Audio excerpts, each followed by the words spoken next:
রোজা রেখে ইনসুলিন ও ইনহেলার নেওয়া যাবে কিনা? ইনসুলিন নেওয়ার ব্যাপারে প্রায় সমস্ত উলামা একরামে একমত যে ইনসুলিন নিলে রোজার কোনো ক্ষতি হবে না। সাধারণত ডায়াবেটিসের রোগী খাবারের একটু আগে, খাদ্য গ্রহণের আগে তাকে ইনসুলিন নিতে হয়। অতএব ইফতারির যদি 10-15-20 মিনিট আগে বা যে কোনো সময় রোজা অবস্থায় তিনি যদি ইনসুলিন নিয়ে নেন, তাতে তার রোজার কোনো ক্ষতি হবে।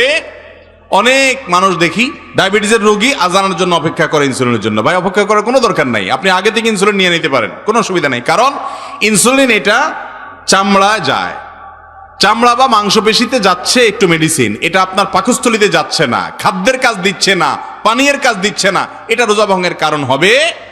যেটা আপনার পেটে যাচ্ছে, আপনার পাকস্থলীতে যাচ্ছে, যেটা আপনার খাদ্য এবং পানীয়ের কাজ দিচ্ছে, সেটা রোজা ভঙ্গের কারণ হবে।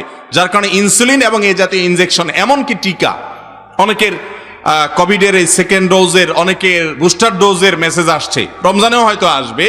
সারা বিশ্বের সমস্ত উলামা একরাম প্রায় ব্যাপারে একমত যে এটা রোজা ভঙ্গের কোনো কারণ নয়, এগুলো রোজা ভাঙবে না। হ্যাঁ, যদি এমন কোন ইনজেকশন আপনি নেন যেটা খাদ্য বা পানীয়র কাজ দেয়, গ্লুকোজের স্যালাইন আপনি নিলেন শুয়ে শুয়ে, এটা রোজা ভঙ্গের কারণ হবে।